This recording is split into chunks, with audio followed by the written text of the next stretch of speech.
Première journée au pâturage pour ces veaux et leur mère. Nés le mois dernier, ils profiteront des vertes prairies jusqu'au sevrage, soit près de 9 mois ici, au cœur du vaste domaine expérimental INRA du Pin en Normandie.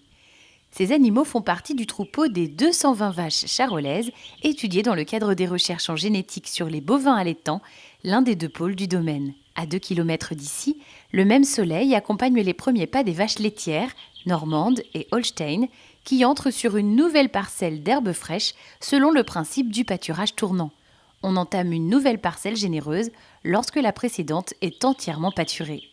Sur les 450 hectares du site, le contrôle de l'alimentation permet de conduire différents types de recherches sur la production de lait et de viande bovine. C'est un domaine dont la spécialité principale est de travailler sur l'espace herbagé. Nous avons donc 92% de notre surface qui est dédiée à la production fourragère herbagère. Et l'autre particularité, c'est que c'est un domaine qui est ouvert et qui permet de multiples thèmes de recherche, puisque c'est un peu plus de 25 chercheurs qui travaillent ou qui ont une partie de leurs activités. Un certain nombre de stagiaires sont formés ici, puisque c'est 9 à 10 stagiaires chaque année. Et nos travaux participent par ailleurs à des thèses, puisque actuellement nous avons 5 thèses qui sont engagées à partir de nos travaux réalisés sur place. Parmi les recherches se trouve celle sur les gènes responsables de la précocité sexuelle des bovins. Un travail qui commence dans ce bâtiment où chaque ration est analysée individuellement et quotidiennement à l'auge afin d'évaluer l'efficacité alimentaire du régime. Un peu plus loin, c'est une échographie qui va servir de support d'étude. On mesure l'épaisseur de la peau, des tissus adipeux et du muscle. Un examen précieux pour renseigner sur la capacité génétique des animaux à mobiliser et reconstituer leurs réserves corporelles. Une autre forme d'échographie permet de vérifier l'état de gestation et la bonne reproduction de vaches à viande.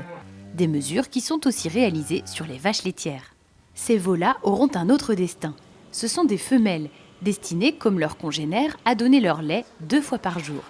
Dans cette salle de traite, un compteur enregistre pour chacune la quantité de lait produite et des échantillons permettent de mesurer la qualité, taux cellulaire, teneur en matières grasses, protéines ou lactose. Chaque semaine et pour chaque vache, 2 à 6 prélèvements sont ainsi effectués ainsi que des relevés minute par minute. Centimètre par centimètre, c'est ici, dans le pré, que la quantité de lait se joue. Un herbomètre évalue les quantités ingérées en fonction de 2 stratégies d'alimentation testées sur 2 lots de vaches laitières. L'un bénéficie d'un apport nutritif élevé grâce à du concentré, tandis que l'autre doit se contenter de l'herbe à sa disposition. L'idée, c'est de trouver quelle est la meilleure vache, quel est le meilleur type de vache pour quel système de production, en sachant que ces systèmes de production en France sont extrêmement diversifiés et vont l'être d'autant plus qu'on va sortir des quotas laitiers et qu'on va donc pouvoir, en fonction des potentialités du milieu, mais aussi en fonction des souhaits de l'éleveur, exprimer une production laitière importante ou plutôt produire à partir des ressources locales pour être moins dépendant de l'extérieur. Et l'idée qu'on a sur cet expé au Pin qui est en route depuis 2006, c'est de voir comment les différents types d'animaux qu'on met en expérimentation réagissent à ces différentes stratégies d'alimentation qui correspondent à différents systèmes de production. Des recherches en génétique et systèmes de production des bovins laitiers et allaitants que le domaine s'est aussi partagé. Tous les 3 ans, le site accueille notamment les Prairiales du Pin, un événement organisé avec la Chambre d'agriculture de Normandie pour les professionnels du monde agricole.